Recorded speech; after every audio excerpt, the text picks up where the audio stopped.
What's up, everybody? Welcome to Super Retro, a nostalgic podcast about retro gaming, TV and film, music, pop culture, anything dope from the 80s, 90s, and early 2000s. I'm your host, Tuck. That's your host, Will. It feels so good to be back, man. Yeah. You know, we've been compiling the notes. You know, I don't know if you guys know how we do these shows, but we just throw these ideas in the notes. Every once we'll see something, throw it in the notes. And we just have to wait till it hits that tipping point to where we are like, we got a show Yeah, now. it's enough. So there's no real rhyme or reason or real pattern to when our shows happen. I've been trying to upload the podcast, though, every 2 Mondays. Mm-hmm. But, you know, It's a lot. That's a lot of stuff. It's a lot of editing, and I wish I could go in depth with the long form video. You know how I do with our TikTok, how I put all the stuff we're talking about. You know, pictures and video and stuff like that. I wish I could get a little more in depth, maybe one day, but not right now. So yeah, thank y'all for being with us, man. We're back. Let's just straight up jump right into the opening notes. Since our TikTok page has, is doing okay, we're starting to get people subscribe to our TikTok page and our lives, which we don't do any of that. Just there to help us out. Yeah, we don't really do anything for the subscribers, but we're going to change that because we have a few now, and we're going to start uploading like exclusive content, but I want to be very clear, like I was. Yeah. Our main focus is and always will be our main feed. We're not gonna make like specific, like if the content is amazing, we're putting that shit on our main feed. Yeah. You know what I'm saying? You're gonna get like a behind the scenes look. Yeah, be behind the scenes. It'll be outtakes on there on the subscription stuff. It'll be sometimes like for instance on our last podcast we did the Columbia House. Mm-hmm. I edited 2 videos to that, and the one that was good, or the one that I liked better of the 2, was the one where we were talking about the guy that took advantage of and ordered 26,000 CDs or something. I put that one up. So then there's there's like a 3-minute one of us just talking about Columbia House. Yeah, in general. Just when it started, there's all that stuff. There's a lot of different clips and content that isn't on our main page that we could throw on there. Yeah, and so like for instance that video I could put in there, you know, just because I don't want to beat a dead horse, you know, by putting 2 videos like that back to back on our main feed. Yeah, and some stuff we didn't actually like enough to put out. So yeah, and there's throw that in there. Yeah, there's some stuff, you know, because we want our stuff to reach as many people as possible. So, you know, some stuff we may hold back because we're unsure about it, but hey, we definitely will post it for the hardcore fans, you know. Yeah. So yeah, there's that. So if you want to, and then maybe some access to game nights. Oh yeah, we'll do some game nights and stuff, which we're gonna do for our main followers anyway. But yeah, maybe we could do one like that. And there was a subscriber chat, shit like that. Yeah, 50% off coupon codes of our merch. That's awesome. Yeah, I mean, we'll just give you a personal merch code that's like your name and then like a code or something, and then that'll work forever on our site. That's cool. As a half off of our merch. So subscribe. So subscribe if you want to. If not, we don't give a shit because the goal here is not to make money. It's just to have fun. Also, we want to tell y'all about our NBA Jam tournament coming up at the Rec Bar here in Louisville, Kentucky on June 8th, starting at 12 p.m. This will be our 2nd retro gaming tournament. Yes. Man, I'm telling you, we are pumped for this. But here's the catch. We're looking for the best NBA Jam player in the region. Tournament edition player. We're looking for the best NBA Jam tournament edition player in the region. And what I mean by that, so we're going to start out traditionally the way we did with our last one. We're going to have all the consoles set up, Super Nintendo consoles. So you have to be good on NBA Jam Tournament Edition on the Super Nintendo. If you progress all the way to the Final 4 or maybe the Elite 8, we're really trying to figure out where we bring the arcade cabinets in. All right, after you advance, the original, you got to play on the arcade cabinets. Yeah, so you got to be well versed at all forums of NBA Jam Tournament Edition. Yeah, you can't just be good on one and not at the other. We're looking for the best player Overall.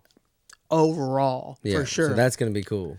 Have CRTs lined up, Super Nintendos. Mm-hmm. It's going to be just like our Tecmo Super Bowl tournament. That's right. And there's going to be a $300 grand prize this time. Last time it was $250. Hey, man. And the raffles were off the hook. Like, people talked about the raffles more than they did anything. Yeah, the raffles were a massive hit, so we'll have to outdo ourselves on this next one because we had some good prizes at the last one. Real good prizes. So this one, we're going to bring it, y'all. You get $300 grand prize and you get a trophy inspired by the tournament. It'll be something real slick. Custom trophy. Yeah, custom trophy that Tony Thomas from the Rec Bar is going to help us make. Yeah. $10 entry fee, okay? But with that $10... you get $5 in Rec Bar tokens, which was a huge hit last time. People love that. Who the fuck doesn't love that? Some people are like, "Hey, I didn't get my tokens." Yeah, and we had extra ones. Like, Tony was so generous. Yeah, I just gave us. I felt like Willy Wonka up in there. Like, I really did too. I had the candy store. Like, any little kid came up to me, I'd be like, "Here's 10. Here's 15." Because they gave us a lot of extra ones, so I was just passing them to kids. But with that $10 entry fee, you get, like we said, you get the $5 in Rec Bar tokens, and you get 5 raffle tickets. And Will, we got to really figure out, because last time people were trying to buy extra raffle tickets. Yeah, we could have. Huh? People could have made a lot more money. Maybe we'll just offer that. Yeah. We'll just say, look, you can buy more, but here's 5 free ones. Yeah, for sure. And anybody in the whole place. So, yeah, man. June 8th starts at 12 p.m. Rec Bar here in Louisville, Kentucky on Taylorsville Road. But here's the important part. If you want to register, go to our website, superretropod.com. That's superretropod.com. Sign up. It's super easy to find out where to sign up. We got a page on there that says tournaments. You can go to products. It's on there. You pay $10 right on there. You'll get a receipt. But either way, the second you sign up, I get a notification and I write down your name immediately. So there you go. Hope to see y'all out there. All right, got a couple shout outs this week. Want to give a huge shout out to Lucas Ferguson. I'm not even really sure where this one came from. I just know in the moment it struck me and I copy and pasted. You know what I'm saying? He says, fellas, absolutely love the pod and everything you guys are speaking on, from the classic vids to TV shows to that old school gangster shit. Let's not forget about the hip hop Bible, The Source, and the excitement of those record reviews. Keep up the good work. Hey, shout out, Lucas. We appreciate that, man. The Source was the shit. I think he sent that on Instagram now that I think about it. I love this shit. Yeah. We can never get too many of these messages. Man, the fact that people take time out of their day just to write us something on there, it makes me smile every time I see it. Yeah. How many Even if it's fucking somebody clowning us. Yeah. Like, I love it. I love all of it. No, but I'm saying this dude sent us a DM. How many times do you go in somebody's DMs that you're a fan of and send a message? Not much. Have. I know you have. Yeah. I'm saying. But not much. But somebody you're really a fan of. Yeah. That's what I'm trying to. Yeah, you have to really like their shit. Yeah, exactly. To where you feel, moved. You're like, hey, I got to tell him. I'm going to talk to him. I do the same shit. But you know what's fucked up, though? I don't get replies. Yeah, no, that's what I think. I don't get replies. Me and Tuck are going to reply. Bro, I'm replying to everything. Yeah, we reply to pretty much everything we see on annoyingly to a point. And then I want to give a shout out to this guy because he's always sending us messages on TikTok with ideas for the show, just videos that he saw and he liked that he wants to share with us. He's always got some real dope shit to say about us or the show or just about something we made him think of. Weapon X78. Appreciate you, man. Man, for sure. For real. We appreciate you. I think he lives around here somewhere because I think he almost came down for something we were doing. The Tecmo Bowl. I'd love to see you at our NBA Jam tournament or some event we're going to do. We're going to do some other stuff. You know, we got some ideas kicking around. We see you out there, Weapon. But yeah, Weapon X78. I'm assuming that's his gamer tag, Will. It sounds like a gamer tag to me. Yeah. Appreciate you, man. Shout out. All right, y'all. So we're starting a new segment called Who Ran the 80s. This is going to be a long-running segment, all right? Yeah. This is going to, every week, or not every week, every podcast, we're going to showcase a new actor from the 80s that, ran shit. Yeah, that has a good case for being crowned king of the 80s, or in our words, who ran the 80s. You know what I'm saying? So We It's gonna be fun. It's gonna be really fun. We have a long list. Of people. It's solid. Maybe we should post a video of us talking about it, and then have people chip in with who they think ran the 80s. I bet if we did that, they would all pick everybody on our list. Probably. Like we could mark them off. As they say. Yeah. So, who do y'all think ran the 80s? And we're going to do, at the end of all this, we're going to do like a bracket-style tournament to see who really is the champ. Yeah, after, it'll probably take... And this is where you guys come in. Yeah, at some point, we may have to start doing 2 of them a show. Yeah, I was thinking that too. Yeah. But whatever. We'll develop it. We'll get to that point. Yep. And yeah, we're going to have like Will said, a tournament style where we argue each one and then just progress them. And that'll be like the finale where we have the board out and all that stuff. Solid list, I'm telling you. So yeah, who ran the 80s, y'all? Who ran the 80s? Rick Moranis ran the 80s. Rick fucking Moranis. I'm going to say it one more time. Rick Moranis ran the 80s. Man, he was everywhere. My dude Rick is from Toronto, Canada. Walking around at 70 years old right now. How does that make you feel? Makes me a little sad. I'm not going to lie. Man, you think of him as that little goofy dude from Ghostbusters. 100% do. Like, you know what I mean? That's him. Yeah. And now he's 70. So we're making the argument for Rick Moranis and how he ran the 80s. First of all, I want to talk about his movies. We cannot bring the 90s movies into it. These are 80s movies only. All right, he kicked it off with a film called Strange Brew, which I'm going to be 100% honest. We have it here, but I've never watched the thing all the way through. It was like a low-key type. Yeah, it was like the breaking onto the scene. Yeah.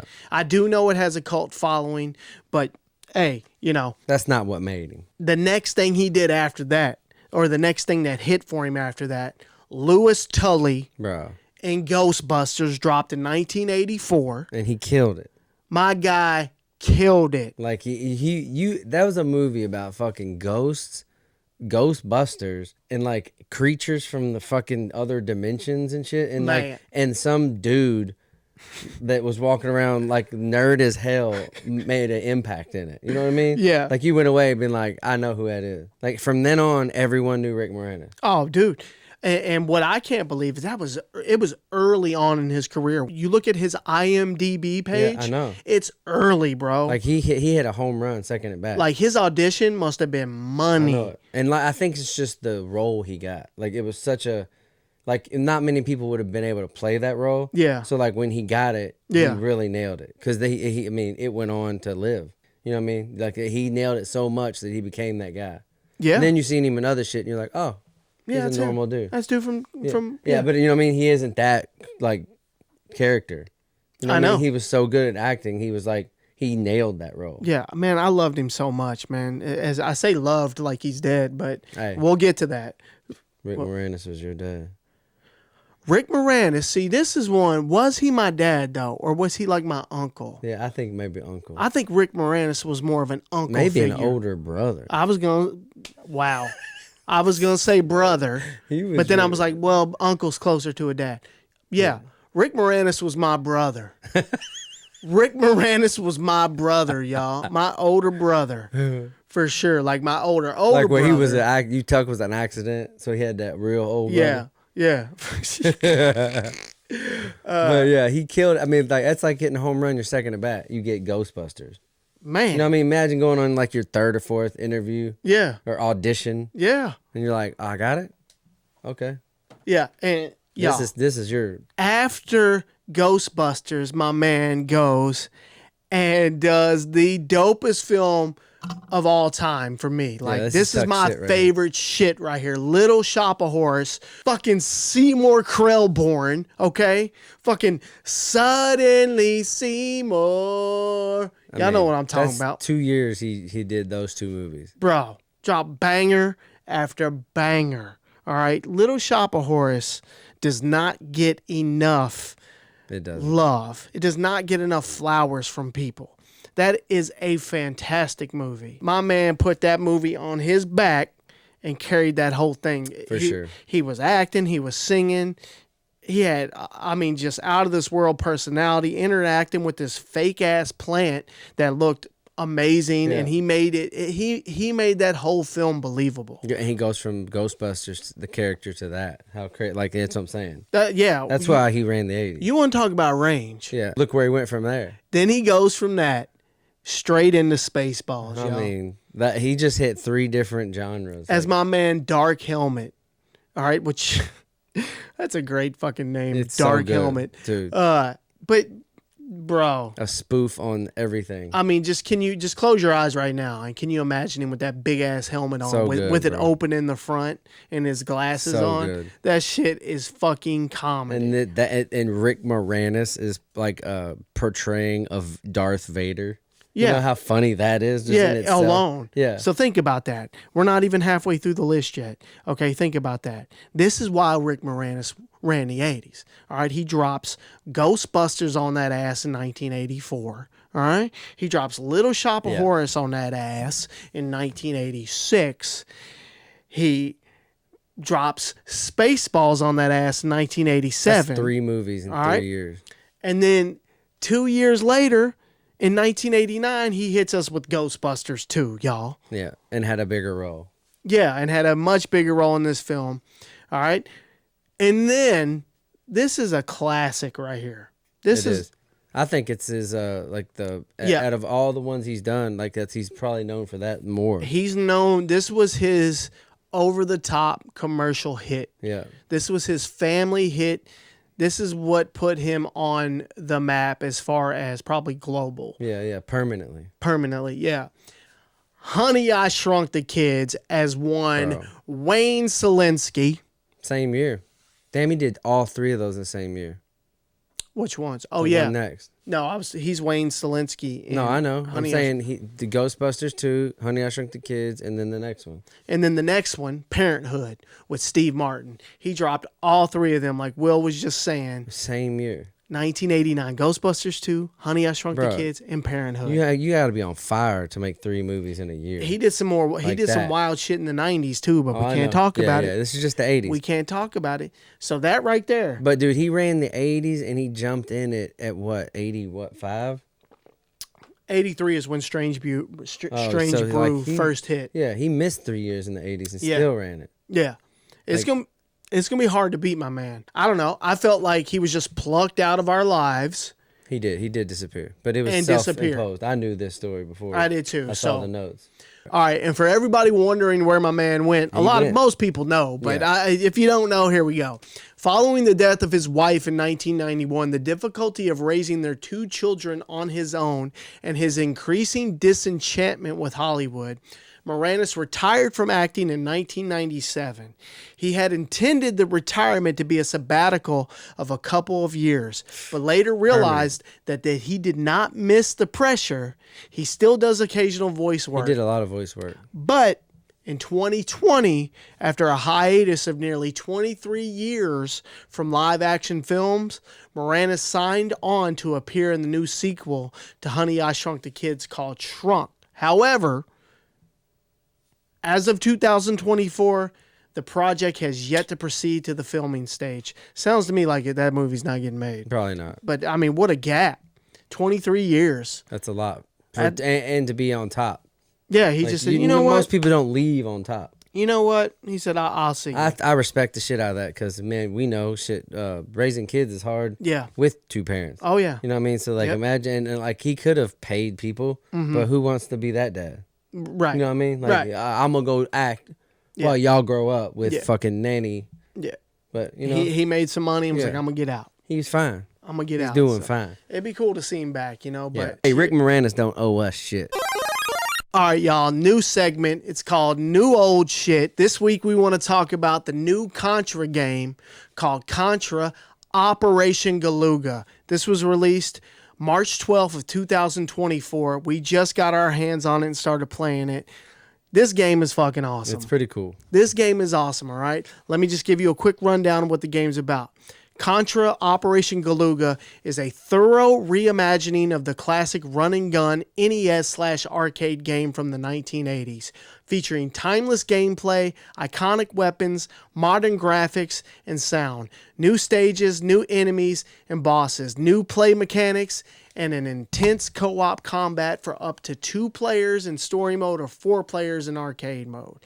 Konami is back at it, y'all, because this game is sick. It's pretty fun, man. They reimagined, like, they didn't try to do too much. You know what I mean? Yeah. They didn't change too much. That's right. This is exactly what gamers like us have been waiting for. You take our favorite games from the 80s and 90s. Just make them look cooler. Reimagine and design them with the same style of gameplay and the integrity of the original. Yeah, you know what I mean? Give us nowadays graphics. That's right. And but don't overdo it. I want to be able to pick it up and play what you can with this. Yeah. As soon as I picked it up, it feels the same. I had the spread in minutes. That's right, man. And if this is the direction we're going, sign me the fuck up. Yeah, I love when they reimagine old school stuff. And this is how you get us, our generation, to buy into this Nintendo Switch and stuff like that. Like that really, like I started thinking, damn, because I play my kids. You know, both of my sons anyway have Switches. And I play theirs whenever I want to play. But now I'm like, I'm going to have to get me one. I got me one. Like, I already made me an account. Yep. You know what I'm saying? I already got a Nintendo account. It's fun, man, because you can also get on there and play all those old NES and Super NES. And yeah. Any kind of game. But, so this Contra game, though, I mean, the weapons are sick. They have those homing missiles. I love the homing missiles. Yeah, that's a new touch. Yeah, and then the spread gun. It's so beautiful. It's still beautiful. Exactly. I'm telling you, when you get that thing, you see that S with the wings on it. I told you earlier, I was like, when you lose that, it's so heartbreaking. And I like on this one, now you can have 2 weapons. You know what I'm talking about? You can have 2 weapons. You can change your life because, you know, you get hit by... On the original Contra, you get hit once, you're dead. You lose your man. Well, on this one, you have an energy bar, which is way better. It's cool. It's so much better to have the energy bar. It is. But you have the option to change it to either one. You can change it to 1-hit kill or just, you know, have an energy bar. And then you have 2 weapons, which is great. It's pretty awesome. You can just alternate between them, you know? Yep. Background's sick. Well, I said, the background is sick as fuck. Who made this game? Who did it? It had to be someone our age. Don't you think? I would think so. Involved in the original? Definitely somebody involved in the original. They're probably still around, for sure. Oh, the music. The music is so fucking good. It's so dope. I love the music, man. They reimagined that too, but they kept it the same. It's the same songs, just with like an orchestra and shit. Yep. I noticed an orchestra and was like, whoa. It is cool. It gets you in the game. It really does. Yep. I had it banging down here on the surround sound. And there's like so more of a RPG type feel to it where you when you're going on the story. Yeah. You know what I mean? Collect shit. Yeah. Like it's cool. Man. But I'll tell you, if the only negative I have, it's a little clunky. What do you mean? Like just the controls feel a little, like it doesn't feel as on point as the NES did. Like the hitting down, like just. Yeah, I think you just got used to it. It's just there's some kind of little clunkiness. Like at first, it was hard for me to like shoot in the directions I wanted to shoot. Yeah. But I noticed when I played it today for a little bit. I was much more accurate. Yeah. I was much more on. I think it's just a little bit of a learning curve. I know what you're saying though. Another best part is when you die. That same epic sound. They didn't change anything about it. That's what they say. You got to keep the stuff that made you, man. Yeah, I'm gonna play it. That sound right there, it's iconic. Hasn't changed. It's nostalgia in a sound. I know. We're gonna have to tap into the best sound effects. Just the sounds on the retro games. The game that get you. Yeah, not the music, like the sounds. Yeah. Because man, that shit was hard to make back then. Yeah. But I'm so glad they chose to remake that game. Yeah. So check it out. We highly recommend Contra Operation Galuga. That's new old shit. Boom. All right, y'all. Time for the top 10 NES weapons of all time. That's right, the weapons. Think about your favorite weapons when you would play the NES. That would get you into the game. As soon as you got it, you knew you wasn't dying. Exactly. Exactly. Yeah. That's I couldn't have said that better myself. Like, I'm gonna fuck this game up. Yeah, it's on now, bitches. Yeah. It's on now when you got that weapon. And then any of these weapons, if you lose or if you can lose them, it just crumbles you. Oh, it hurts. Yeah. You feel it right in your chest. Yeah. So let's get right into it, y'all. Starting at number 10, best NES weapon of all time comes a Ninja Gaiden, y'all. Art of Fire Dragon Balls. Y'all know what I'm talking about when you're running through and you hit that whoo, and that ball of fire just comes out. A lot of times fire on games is not good. Yeah. No, these were hot ones. Yeah, these were great. Think about the fire on Contra. Nah, that's the worst weapon on the game. It's terrible. It's when you get the fire on Contra, you're just like, shit, I cannot wait to get rid of this. Yeah. You almost want to die just so you can get back the regular gun. You know what I'm talking about? When's the new weapon coming? But that it's called, I didn't know it was called this. It's called the Art of Fire Dragon Balls, you know, when I was doing my research, but we call it just the fire. So you shoot that fire and it goes across the screen. You could shoot it up that way. It was really beneficial when you were when you were down and they were up. You know what I'm talking about? You would shoot it up at them and it was perfect. Great weapon. Number 9, Ghost and Goblins, the dagger. Man, that's one where you was like, please don't lose this. And or you don't get an upgraded weapon. That's what I was about to say. Don't get another weapon. And then if there was a weapon, if you got a kill and you were about to walk up to that weapon, you do your best to jump over that weapon. That dagger was the dagger fire. The difference between that and like what your whatever it was that you would throw. It was a spear. A spear. Yeah. The difference between the dagger and the spear. The spear you threw and you had to wait. Like, I think you could throw a couple. With the dagger, you're just like... It was. It lets you throw them fast. It was that you felt like you could do... That game's hard. It's really hard. So you need the dagger. You absolutely got to have it. Yeah. You can't... I mean, you might as well just quit if you don't have it. Yeah, I mean, you're going to die. For sure. But yeah, number 8, River City Ransom, the Brass Knuckles. Y'all, what a cool-ass... They put them on a game. Think about being, 8 or 9. You're playing this beat 'em up game, and you get these brass knuckles, and they just start murking their opponents, y'all. They're just murking them. I used to love those things, and they were gold. That you would get them, just like, yes, I got the brass knuckles. It's on. You'd hit them, and if you get hit, you would drop them. Or if you ever saw some brass knuckles in your real life, you were like, oh my god. Exactly. It was like Chinese stars or something. Yeah, and you put them in your hand, they suck. Yeah. They just feel weird. You're like I'll break my hand. You would break your hand if you punch somebody with brass knuckles. But in the gaming world, in the 8-bit world, fucking sick. Great weapon. Number 7, Rygar. It's called a disc armor. To me, it was just like a shield on a chain. Mm-hmm. Yeah, I didn't know the name of it until I went and looked stuff up. The disc armor on Rygar, which Rygar is one of my personal favorite games. The weapon is just super nostalgic for me. You see it and you automatically... Yeah. I can even hear the sound when he throws it out and it comes back. Yeah, you felt like you could do some damage once you got that. Definitely. Number 6. Now, I love this one. Think about level 1 of Double Dragon. All right? You're walking through... You walk over, soon as you, like right off the bat, after you beat up a couple guys, you walk around that corner and it opens up a little bit, right? Yeah. You got the barrels, and then you got the guys coming for you. You grab the barrel. I feel like the barrel makes the list, all right? Number 6 on the list is the Double Dragon barrel, all right? Because not for its effectiveness, not because you get to use it throughout the whole game, but for when you do get to use it, there's no more nostalgic weapon for me. I don't think. Well, maybe a couple top ones. You get to throw a fucking barrel at somebody. It's one of the most nostalgic weapons for me. You throw it, it hits the bounce. It does this weird slow bounce. Because when you see it sitting there, you're like, can I pick that up? Yeah, and then like the first few times you play it, you're like, I can pick this up. Yeah, and you just start. You're like, I'm gonna hit people with it.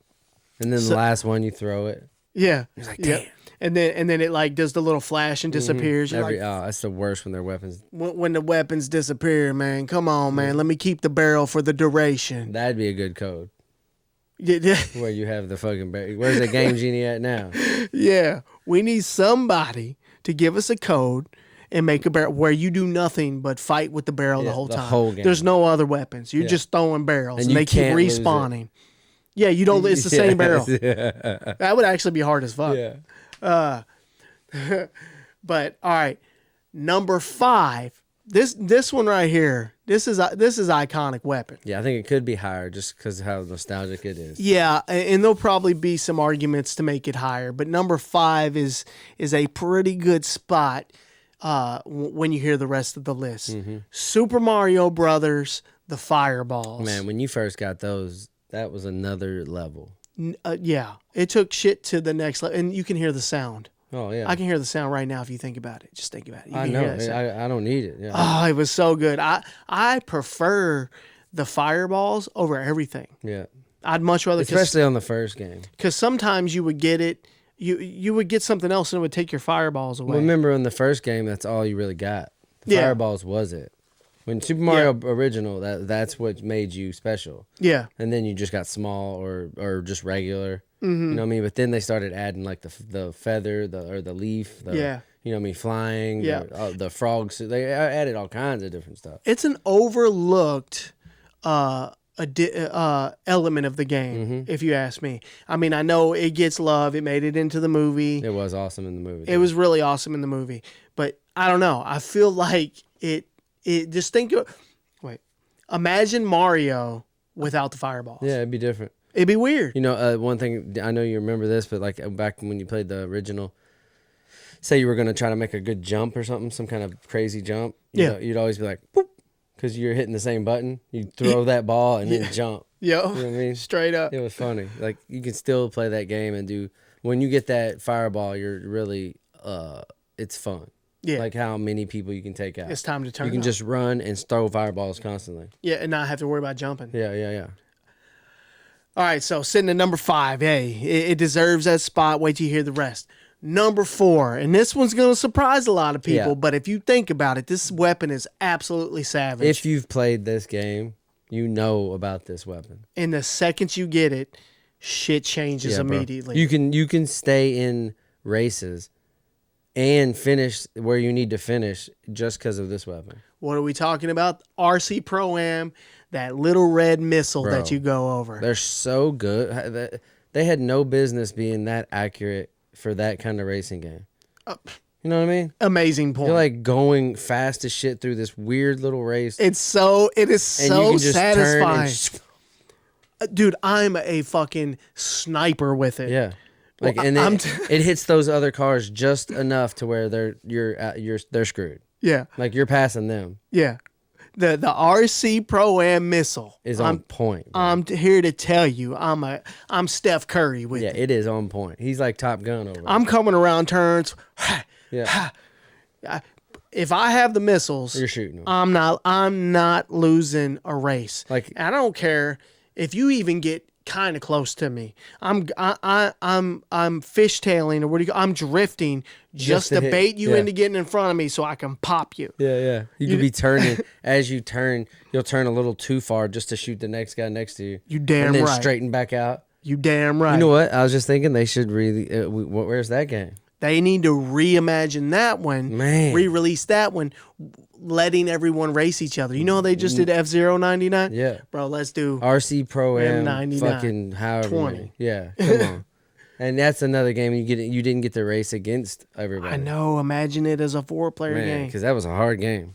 Number 3, The Legend of Zelda, Link's shooting sword, y'all. To me, I have an argument for that being number 1 for me. I understand. Just because that game, when you get full hearts and you can shoot your sword, I mean, it is unbelievable. I remember the second you lose the first half of a heart lose the ability to use the sword, it's crushing. All you want is a heart. You know what I start doing? What? Immediately my whole goal changes. Yeah. When I lose the heart, you go for hearts. I start looking for hearts. Yep. And I start and then you'll lose 2 more. Yep. I'll go to what I mean? I'll go to the fairy gardens. Yeah, but I'm saying, like, if you're out in the wild, and you're like, all right, I'm gonna get a heart. Yeah. And then you're out there fighting shit you shouldn't be fighting, you lose another heart. And then you're like, fuck, now I need 3 hearts. You're like, now I'm not getting it. Yeah, so now I have to find a fairy because I'm down 5 hearts.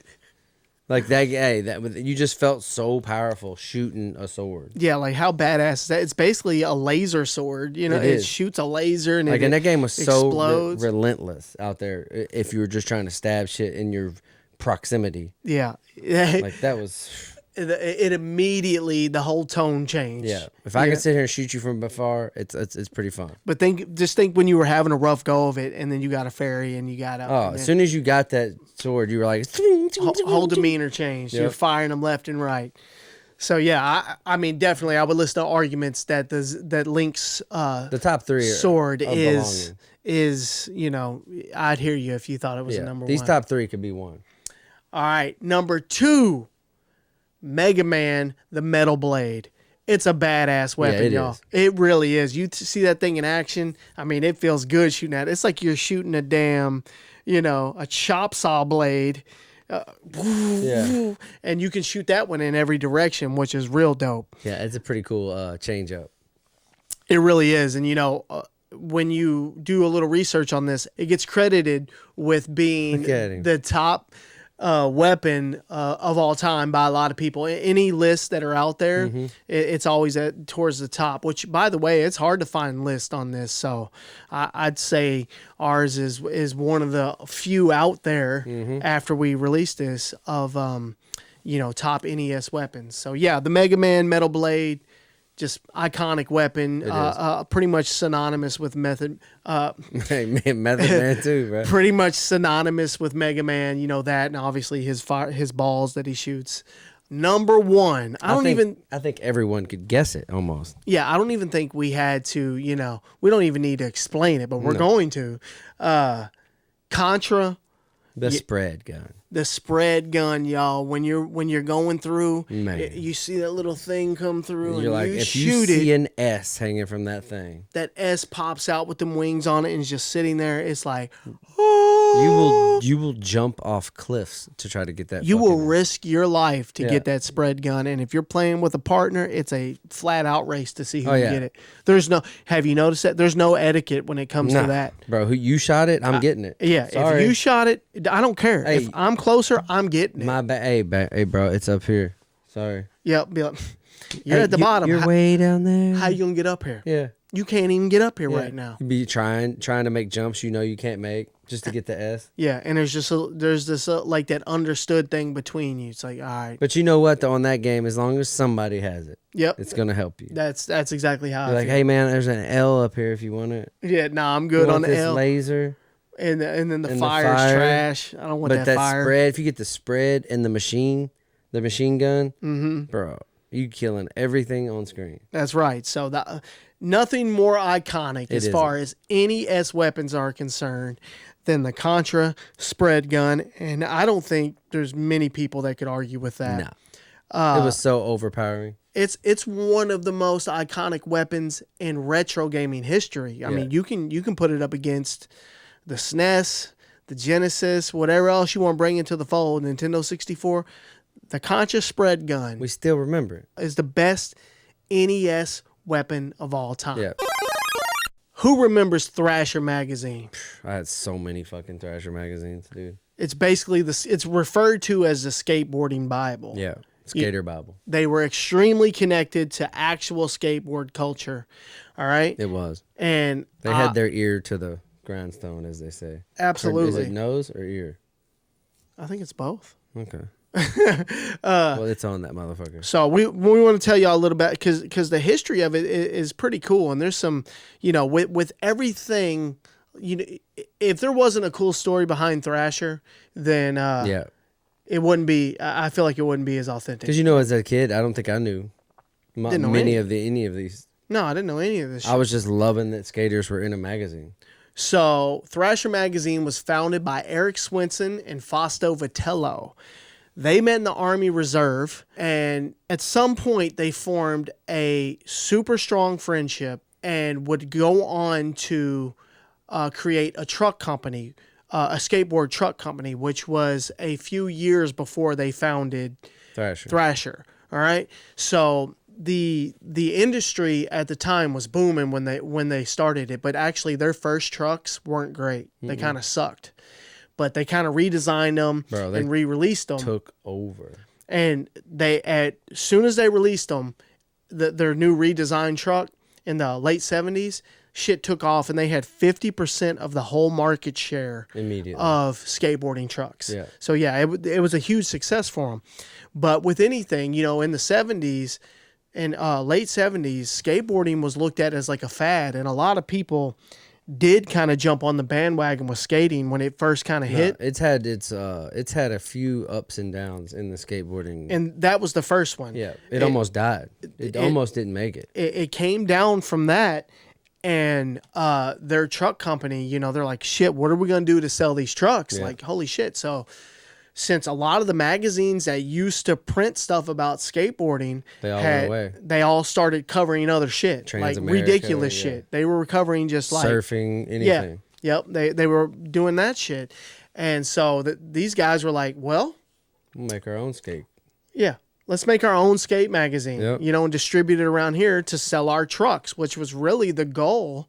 You know, they were trying to push trucks, and ended up pushing the culture. Yeah, they changed the whole skateboarding culture. Like people that read Thrasher had no idea that independent was like we just knew him as a good truck. Yeah, we didn't know they were getting pushed by the magazine. Exactly. You know what I mean, yeah. When I was in skating in the I guess it was 80's, like early 90's, like dude, independent was almost all you thought about when you thought about trucks. Oh yeah, like Tracker or independent. That's it. Yeah. For sure. I mean, it's like almost like a damn monopoly. It is. They wanted a magazine to promote their riders and products. Being in San Francisco, they felt like magazines in Southern California overlooked them. And like we said, they were dying out. People weren't, they weren't printing this stuff anymore. The first edition of Thrasher Magazine was released January 1981. Y'all. That was 43 years ago. I was 2 years old. The magazine quickly grew to represent a sense of opposition to the status quo. Unfortunately, neither Vitello nor Swenson would live long enough to see the amazing success the magazine has become today. In 2006, Fausto Vitello dies of a heart attack while riding his motorcycle with friends, which, in another note, his son, Tony Vitello, took over Thrasher Magazine. So it stayed in the family. But I would think in like 2006, he got to see enough. I would think so too. But it's had, in the last like 10 years, bro, it's some shit has changed. Like, I know, but when I was a kid in the 90s, it was the biggest thing. Yeah, like everyone had subscriptions to Thrasher, bro. Right. I mean, it was a thriving... I had boxes upon boxes of Thrasher. Yeah. Yeah. I think it means like it's commercial success. Like it's really hit like to the point where it's at now, to where it's like in every single store, shirts and shit like that. So I think that's kind of what it means. And to win like Skater of the Year is like a huge award for... It's a Thrasher award. Mm-hmm. Yeah.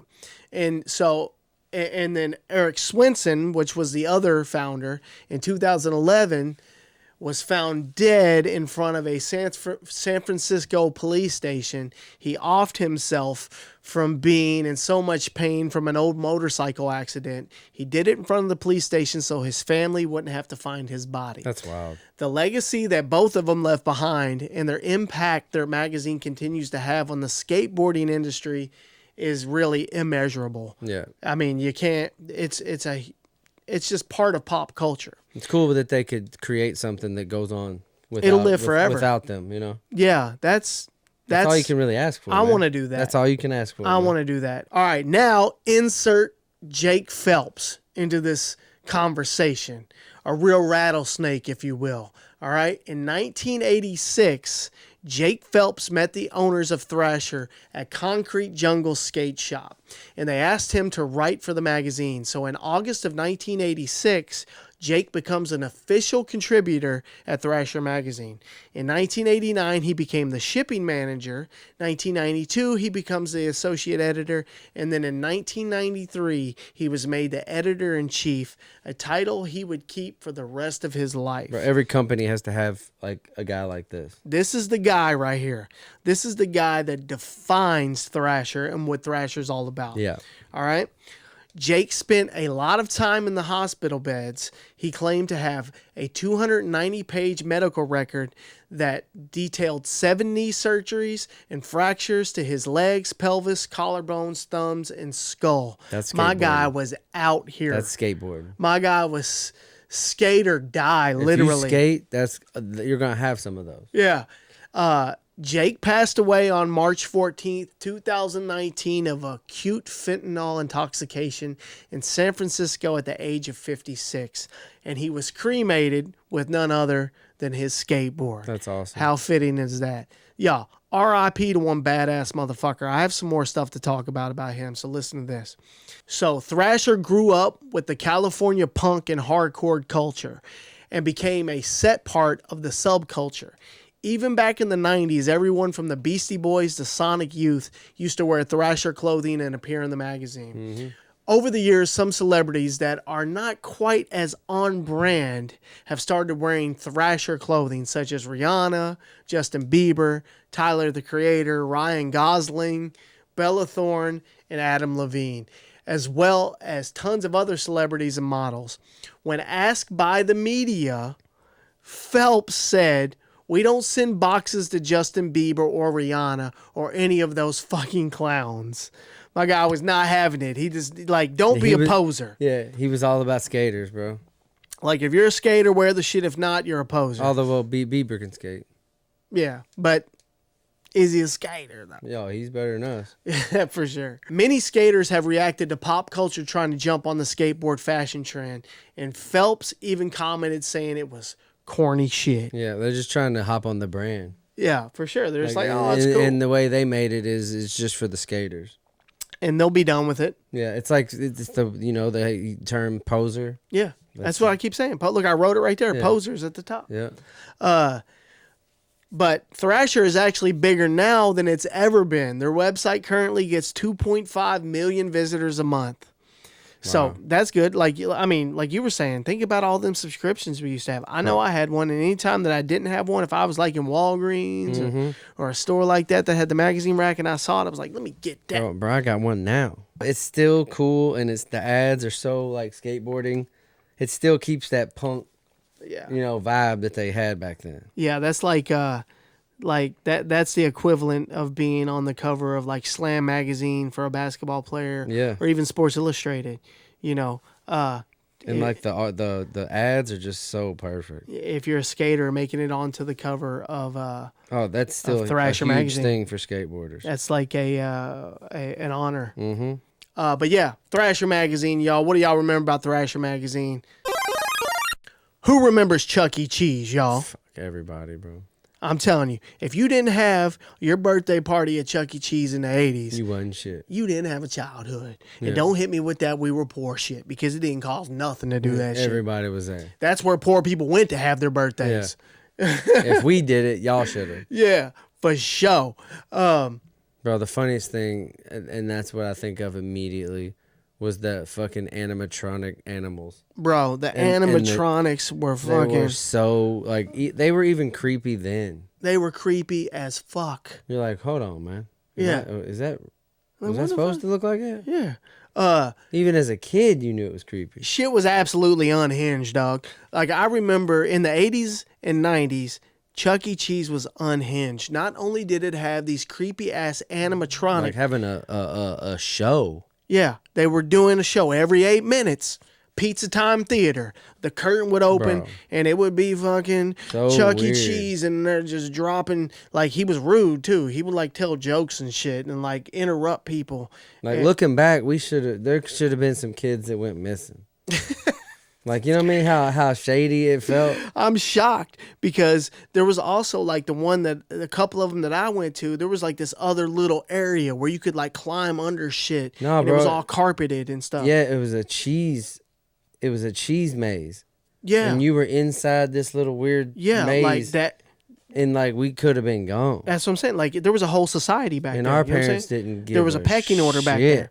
There was the boss back there. You know what I'm saying? Once you got back there, the parents couldn't make it back there. It was weird. There was a whole community back there. In that cheese. But back there, you know what I'm saying? Like, it got pretty shady. Like, you knew certain spots you could go and certain spots you couldn't. It was like a jail almost. You know what I'm saying? I don't even remember the pizza. I'm so old. Pizza tasted like cardboard, y'all. It was like cheese flavored cardboard. But man, there's an interesting connection. I didn't know that. I started thinking, like, how did Chuck E. Cheese start? Like, why is this a thing? I'll tell you why. And it's so fitting for this show. The Atari founder, Nolan Bushnell, started Chuck E. Cheese. That's crazy. That is wild. Like, I never would have made that connection. In 1977, this man had a dream, dog.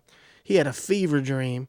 Woke up and was like, I want to combine family-friendly entertainment with the extremely popular video game industry that he was a part of via arcade games with theme park attractions, like a little Disney World, like a small Disney World. A focused Disney World. Yeah, with food and serve pizza.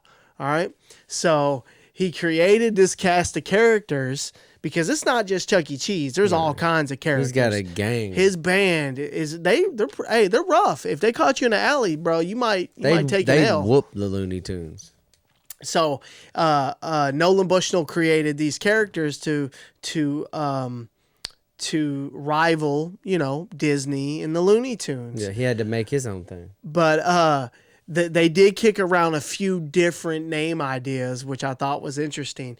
And let it be no surprise that Chuck E. Cheese is actually a rat. If you didn't know it, Chuck E. Cheese is a rat. He is not a mouse.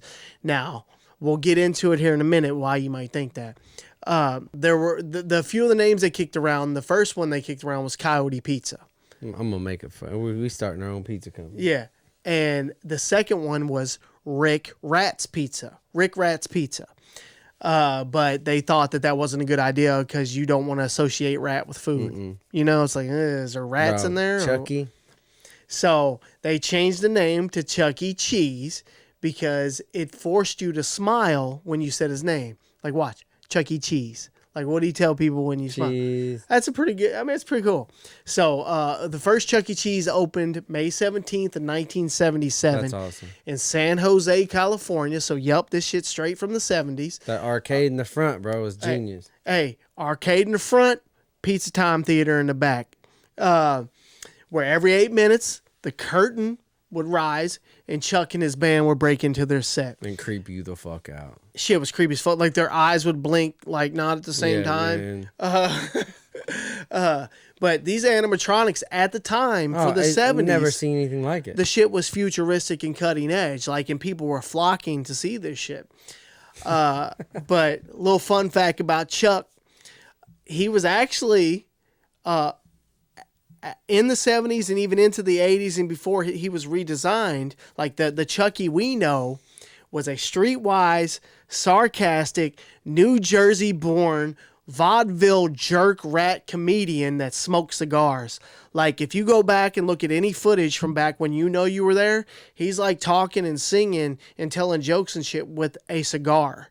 He has a cigar the whole time. That shit would never fly today. It was no problem at all. Oh, and we were like, fuck yeah, Chuck smokes cigars. Side note, everyone that took us was smoking in there. The whole place, bro, it's such a different time. Side note. That's a great topic right there, smoking in restaurants. Yeah, it wasn't even, it was weirder to think people didn't smoke. I know. Then, like, it was so commonplace. 80's was peak smoking. Like, there wasn't a person saying shit about anyone smoking inside. Nah. It was no one was like, I can't believe this. Yeah. Nobody had an issue. No one gave up. If you didn't smoke, you just sat over and shut the fuck up and smelled like cigarettes. You know what I mean? Straight up. You just smelled like cigarettes. Good luck. But yeah, so he was definitely a rat. Oh my God. I can't believe that the dude who founded Atari made Chuck E. Cheese. Yeah, he did. And since in 1983, most of us are familiar with the great video game crash of 1983. And since Nolan Bushnell, the founder of Atari and Chuck E. Cheese, was involved so heavily in the video game crash and Atari was hit the hardest, he was forced to resign from Chuck E. Cheese and file bankruptcy resulting in the sale of Chuck E. Cheese to its closest rival, Showbiz Pizza, for $35 million in 1985. That's a lick. That's a lick then. I'm sure that's crazy money today. In 1995, their sales declined drastically, largely in part to the popularity, which ironically, of home console systems, which kind of was keeping kids were much more comfortable having parties at home and playing, not coming there to play games, because they had them in 95. There were some bangers out, there were some real dope games out. The company did what any company would do. They kind of reimagined and rethought. They pivoted. Yeah, how can we change it? So they redesigned Chuck E. Cheese to look much, much younger. I mean, much younger. He went from this haggard-looking, streetwise rat with a cigar. They turned him into a mouse. They turned him into a mouse and made him much younger, to where he was skateboarding and shit. He had a much younger voice. He was just, he appealed to children way more. Yeah. And honestly, the animatronics were not aging well as far as people coming there and seeing them. It's just like, it looked like old technology. It got weird. At that time, yeah. It no longer was cool. It was more like, this is just fucking weird. Like his arm just fell off. They even took it a step further, and they released a backstory for him in 2014. And this is pretty clever. Chuck E. Cheese was an orphan who lived at an orphanage hilariously titled Saint Marinara. He loved celebrating children's birthdays, and his favorite song was Happy Birthday, because he never had a birthday himself. Because he was an orphan, obviously. He won $50 in a Pong tournament, Atari connection, and moved to New York City, where he took up residence at a pizza parlor where he started singing to kids that would come in. It was an absolute hit. Kids started coming from all around to have their birthday parties there and have Chuck E. sing to them. Thus, Chuck E. Cheese was born. It was a great time. So yeah, Chuck E. Cheese, man, it holds a special place in my heart. I think I had 2 birthdays there. Yeah, I mean, it wasn't. I had 2 birthdays. You didn't go often, but when you did, it was like, it was a special feeling as that time. It really was. And if you were in Chuck E. Cheese not on a birthday party, you were like, oh shit. Yeah. Hey, this is the best day of my life. You see a birthday come in, you're like, oh, this is awesome. Yeah. So, but yeah, Chuck E. Cheese today. Sorry, we're not shitting on you, but it is nowhere near the same. Yeah. It's not even close to the same experience. It feels honestly weird now. Rest in peace, Chucky. All right, y'all. Super retro news of the week. Just come across the news desk. An ungraded, factory sealed Kid Icurus in mint condition. How does it even exist? Just sold for $81,988 on eBay on April 4th, 2024, just a couple weeks ago. I'm going to say it again. $81,988. Don't believe me? Type in Kid Icurus factory sealed.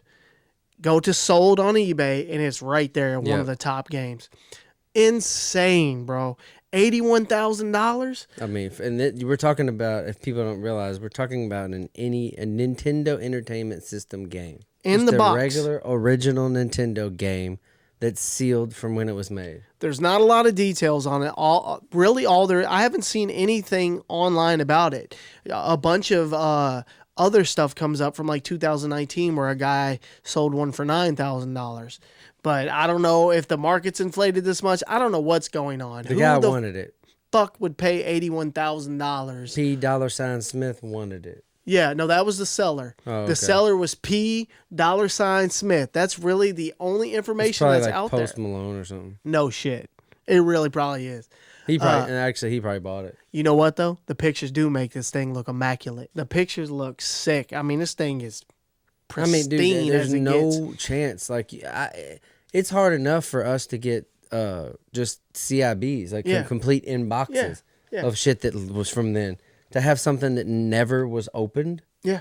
I have so many questions, though. How did it sell for $81,000 ungraded? Because evidently it looked so good that it would get a high score. It looked amazing. No, I don't even know how you keep it in that good of condition, honestly. I think some people know, like, even, like, because I'm in the card industry, like, some, if you got something. Yeah. Like you don't have to. You know, like when you sell it, you can put a little hefty price on it because you know it's gonna grade well. Like whoever has the balls to send it into somewhere and get it graded, then like that guy, it might be more now if it got a high score. Like if it graded high, now it might be $100,000. He just made $20,000 on something stupid. No shit. Well, I did a quick eBay search on other ones and found a graded 7.5 copy that's sealed that sold for $250. That's weird. That's really weird.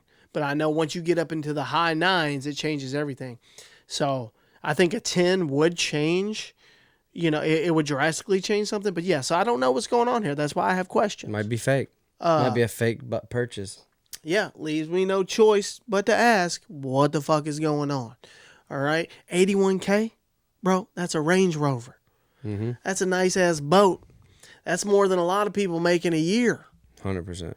And like I said, y'all making it hard for us collectors out here, inflating the market with that bullshit. Who's paying $81,000 for a goddamn game? No, Stop it. We ain't. All right, y'all. Who remembers Resident Evil? Creepy ass game. Creepy ass, scary ass game. Released April 1st, 1996. It's a survival horror game developed and published by Capcom, which I love that. Yeah, that's cool. For the PlayStation. It is the first game in Capcom's Resident Evil franchise. Players control Chris Redfield and Jill Valentine, members of the Elite Task Force STARS, who must escape a mansion infested with zombies and other monsters. Resident Evil was praised for its graphics, gameplay, sound, and atmosphere. Although it received some criticism for its dialogue and voice acting, it was an international bestseller and became the highest-selling PlayStation game at the time. By December of 1997, it had sold about 4 million copies worldwide, and it grossed more than $200 million, That's wild, bro. Man. This is why gaming is such a huge industry, because you sell 4 million copies of something, and you're charging 50 because you know when games come out, they're expensive, bro. God, huge business. Resident Evil is often cited as one of the best video games of all time. It is credited with defining the survival horror genre and with returning zombies to popular culture, which I agree with that. No, man, it changed the game, dude. Leading to a renewed interest in zombie films by the 2000s. It created a franchise including video games, films, comics, novels, and other merchandise. I mean, dude, that like you said, that Resident Evil franchise had a run that is historic. Like they just kept pumping them out. Yeah, you know, if you think about it, a horror game, I feel like it was the first real commercial success. Yeah, like to me, it was one of the first games that were scary as shit. It was scary. Like you felt for real fear for your life. In that game, like you didn't want to die because they put you in situations where you're like, oh shit. Yeah, you know what I mean? Because like you said in that first one where you're locked in a mansion with fucking zombies, good luck. You're running around spooked the whole time. Yeah, I feel like it created the genre. You know, maybe the genre existed before, but this really put it on the map. They did it the best. This is a real genre on a big scale. I mean, it's such a iconic franchise. And you can never go wrong with zombies, too. I mean, like I said, bro, zombies took the fuck off after that. Like, don't think Walking Dead and stuff would have came out. Or, I know it was a graphic novel, but, that something has to There had to be a demand for it. Yeah, exactly. Not just having graphic novels. Right. So anybody can write a graphic novel. They needed new movies, new shows. Everyone that writes a graphic novel has hopes one day maybe it'll be a movie. 100%. You know what I'm saying? So it had to become part of pop culture before. And now Resident Evil is movies. Exactly. You know what I mean? Yep. What a good franchise. Yeah, so Resident Evil, what do y'all remember about Resident Evil? Badass, zombie killing, horror game, trapped in the mansion, get me the fuck out of here. All right, y'all, time for listener topics, all right? This one was sent in by one of our subscribers on TikTok. Shout out to Machine13. We asked him in our chat, we said, hey, give us some ideas for listener topics. All right, he hit us with, do y'all remember 80's Halloween costumes? Fire. I'm telling you right now that 80's Halloween costumes are unmatched with creativity. And they're all still popular today. Every one of them. How crazy is that? I guarantee you, everybody in the 80s were Freddy Krueger. If you got to be Freddy Krueger for Halloween, you felt legit. If you had that little they sold the claws, bro. And then you could make one if you were real creative.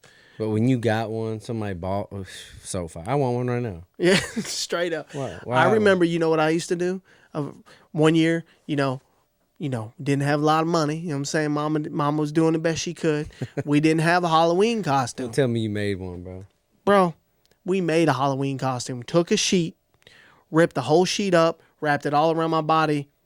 I was a mummy. Straight up. That's the easy. I was a mummy. And the thing is, I didn't they weren't sticking to me. I was just walking down the street with them falling off me. By the time I got home, I had nothing. He had like a one bandana. I had one. It was in my pocket. That toilet paper all around him. But yeah, so I started looking into it. Like, what were the most popular Halloween costumes in the 80s? These are big. These are some great ones, y'all. Obviously, Freddy Krueger, Jason Voorhees, which is still a huge one now. Some of my kids have been Jason. Bro, I definitely did Michael Jackson. Michael Jackson. You had the glove. You had that red jacket and that glove. Pff, get out of here. Straight up.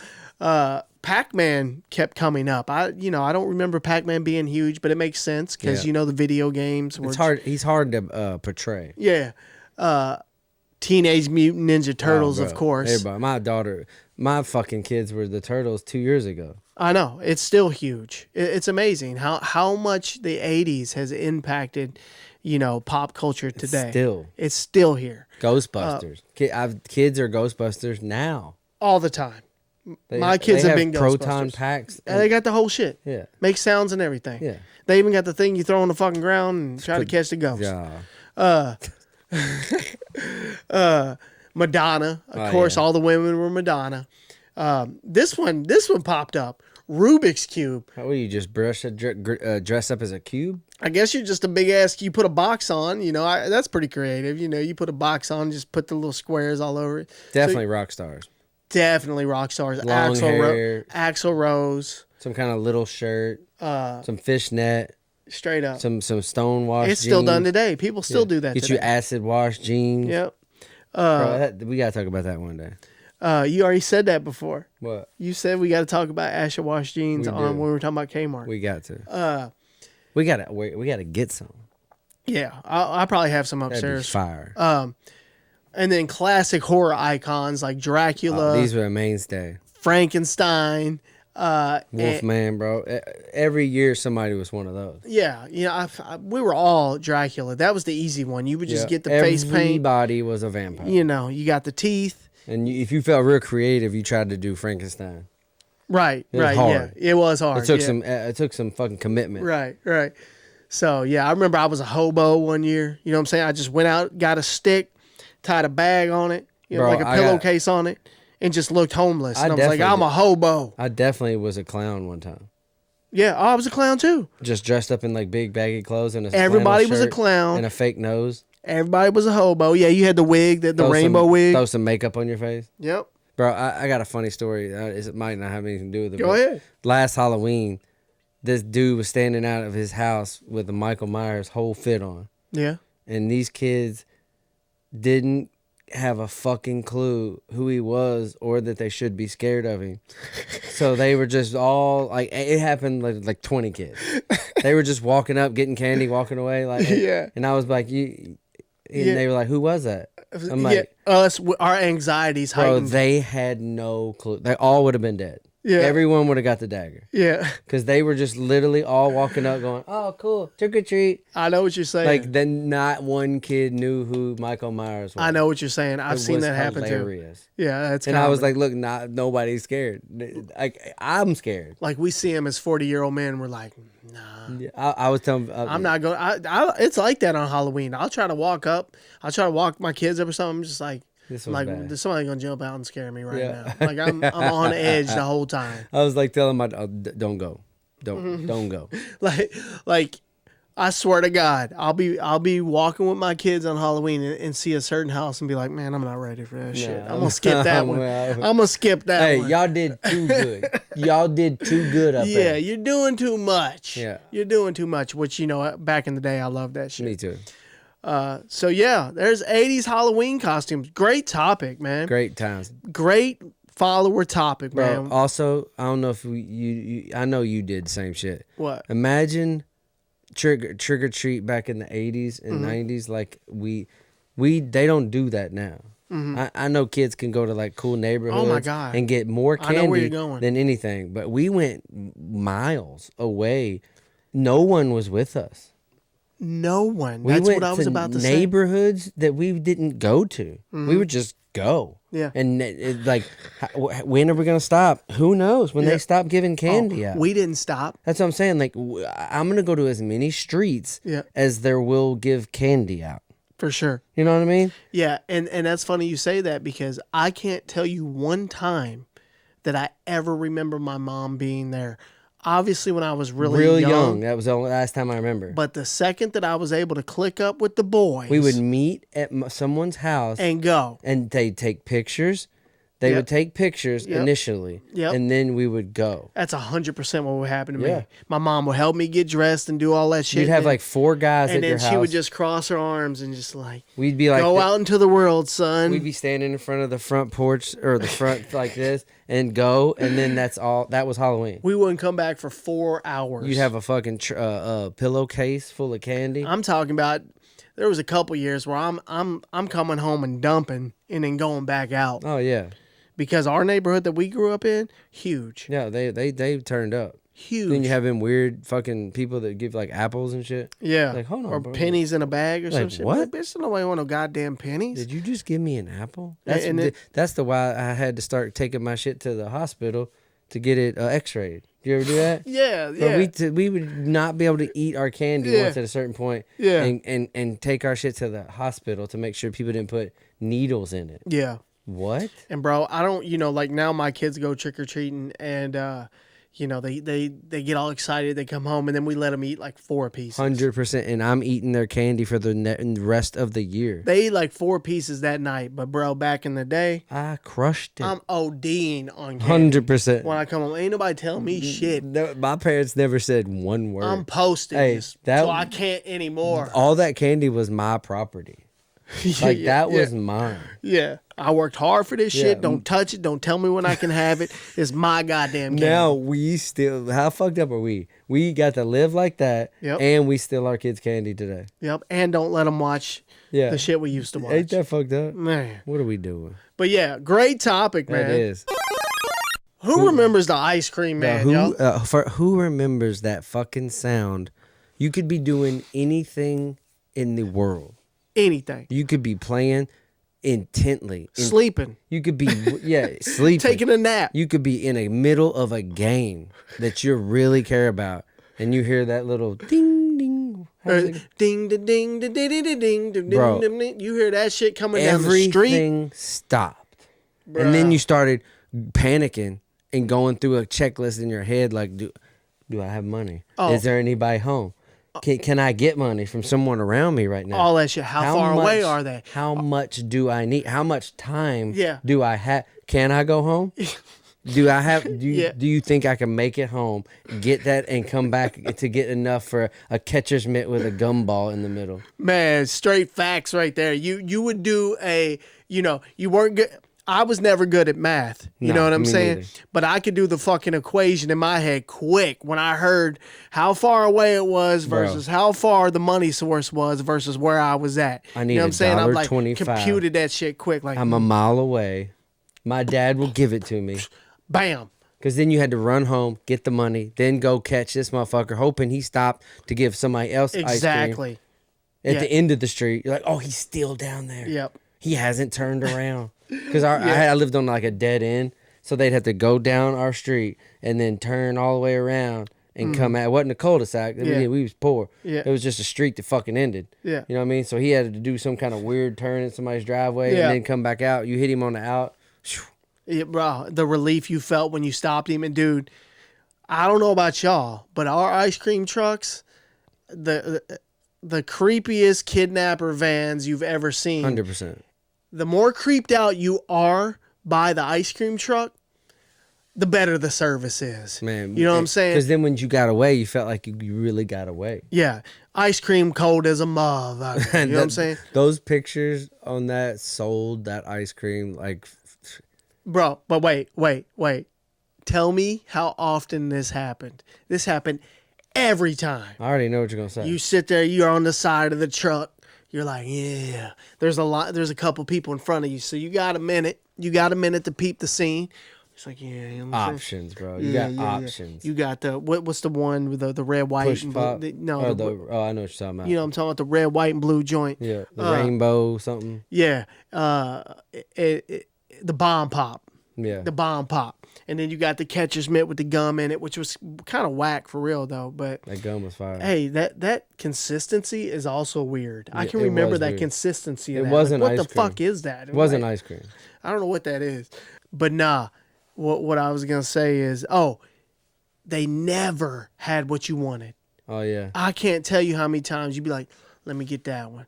And there were different prices. Like you said, I remember $1.25 was about the highest I could go. That was the big dog. And they had like $2 and $3 ice creams on there. They had like sundaes on there. Man, did you ever? What I thought you were gonna say is, you look at the picture. Yeah. And then once you got it, it would look drastically different than the picture. You know what I mean? Yeah, it would look nothing like that shit. You get it and be like, oh, that's disappointing. Yeah, that's a letdown. This push pop don't look nothing like that. But yeah, you would ask for you'd be like, let me get that one. Oh, we're out.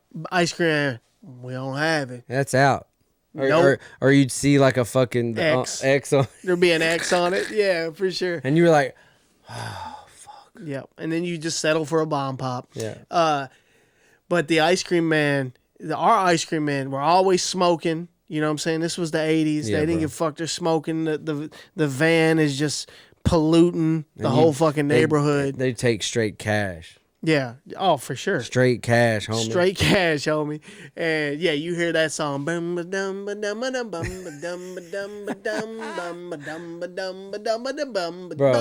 they were just they were drug dealers for kids. They were making their rounds. But we haven't even mentioned what? They were just making their rounds, bro. Like going through hoods, bro. Just selling candy, bro. They were straight drug dealers for kids. They were drug dealing. And you got to wonder how many actual drug deals were happening, because what better I cover wouldn't up? even have noticed. Bro, yeah. You could have sold someone drugs right before I got my catcher's mitt. Think about it. You hand the change to the parent, and they put the sack in their hand. Hey, you know what I'm I saying? wouldn't have cared. No, Just give me my fucking catcher's mitt. No shit. But no, we haven't even mentioned yet the bell. Ding, oh yeah, ding. that's what I'm saying. They ring the bell. Not only were they playing the Bro. song, you heard that bell. It triggered something in your fucking in your chest, It bro. was a beacon. Your of survival hope, tactics kicked in when you heard that bell. You're just like, I need it. I need it. Yeah. It was a beacon of hope when I heard that bell. Man. Straight up. I'm telling you, I quit basketball games, football games, hide and go seek. I'm coming out of the best spot I had. Oh, bro, you being a full blown nap. You hear that bell? Mom, Dad, can I have $1? It's 4 blocks away. Yeah, you Straight do the math quick. Bro, fucking ice cream man. So yeah, shout out to Cardboard Commission. That was a good one. For that dope topic. That's nostalgic in itself. All right, y'all. Recently, we put out the most iconic games of 1987. All right, now we do our research. We really do. But we fuck up. Yeah. Hey, we do what we can with what we have. Yeah, we mess up every now and again. But we royally fucked up on this one. I mean, you can go watch the iconic games of 1987 on our page, and there's some absolute iconic releases. Man, I think we only missed maybe a few. Here's some we missed though. We swung and we missed on these. All right. Also released in 1987, Mega Man, the first Mega Man. I'm not sure how we missed it. It was released late or mid-December of 1987, so we technically missed it. It was released in 87. Obviously, it went on to have pretty good 6 releases. It's one of the biggest, franchises on the NES, still lives today, releases on the SNES, and so on and so forth. People love Mega Man, and we missed the shit. We're sorry. Sorry about that. Rygar. This one hurts me personally. How'd you miss Rygar? I have no idea how I missed it, man. Rygar is one of my personal favorite games. Always has been. We missed it. I'm not sure how it happened, but also released in 1987 was Rygar. Badass game. And this one... Double Dribble. Exactly. We missed Double Dribble, y'all. Released in 1987. Game. Corner 3 all day on that ass. Animation dunk. Exactly. Black and white animation dunk. The graphics can't get any better. But that scene, though, where he does that, if you just watch that, those were pretty good graphics. It's legit. But, it was... The game's terrible. Yeah. Yeah. But nostalgically, the game's back then it was awesome. Yeah. Wizards and Warriors I released played the shit out of that game. Dude, good looking game. I'm really impressed with a lot of these games because obviously the NES went into the early to mid 90s. When it was phased out. They did as much as they could with that. So those 8-bit. Yeah. So those games had in the early 90s had the graphics. They figured them out. So games like Wizards and Warriors that were, it was probably developed in 86. It was pretty cool, man. Those graphics were cool, man. The trees, man. Jumping. I think of the trees for sure. Good game. Good old Top Gun, bro. Top Gun, It was a big game. It was a big game. And it's nostalgically iconic, so I feel like it deserved to be on our original list. A lot of people hate on it, think it's too hard. They shit on it, but movie was so big, had to have a game. But for me at least, Top Gun was a mainstay for me for a long time. It was cool. And then Metal Gear, people were shitting on us for not. Yeah, man, Metal Gear's had a good run for me, and I played. Not so much that when I was a kid, I did play it, but I played it later on in life. Yeah. Some of the best games I've ever played. And clearly this is where it started. Yeah, so. This was number one. So it was worth mentioning. We forgot that one, but hey, we're making it right now. They got their mentions, y'all. And now we're probably going to get another one, and we missed some more. All right, y'all, that's the show. Thank you for tuning in. As always, it's a pleasure to be with y'all. It's fun to be back. Thank you for all the support you've been giving us. Go follow us on all of our social media, TikTok, Instagram. Send us an email, superretropod@gmail.com. Check the website. And the website, superretropod.com. And like we talked about at the beginning of the show, go sign up if you're in the region. We're in Louisville, Kentucky. If you're in the region anywhere and you want to get into our NBA Jam Tournament Edition tournament, money. You can sign up on our website. It's easily understandable. It's self-explanatory. Just go to superretropod.com. We have T-shirts there. We have you can watch all of our podcasts, the long form, on the website, or you can just go to YouTube because it pulls it right from the website. And, I was thinking about this. I'm going to start doing some blog posting because, how we just did the top 10 NES weapons? Well, I'm going to write that out a little bit, and why. And just do a blog posting on it. That'd be cool. Yeah, so it's just something that, I like. From time to time, I get the itch to write, Yeah. And that's it, man. We covered a lot. We really did. We covered a ton of nostalgic topics today. Yeah. So, the follower topics have been a hit. They have. You can get your follower topics to us any way you would like. Before each show, like the day before, I'll post like a story on our TikTok page asking for it, and we get a lot of recommendations there. But you can email us. You can get on our socials and just DM us or leave it in the comments. Me and Will are in them comments, y'all. And just know if you're one of our subscribers, we'll be more apt to pick your topic. Right. We had 2 topics today, and we picked one of his. Yeah. And he was the only one that, only one of the subscribers that gave us an idea. We do have a few shirts left. If you want to get on this run of the shirts, we'll be doing some new ones soon. But for now, we have a few left. You might want to get in there before they're gone because you never know if we're gonna do that same design again. Yeah, we it may could do a be different design. limited. And this may be, you may not get this design for a while. So yeah, that's the show, y'all.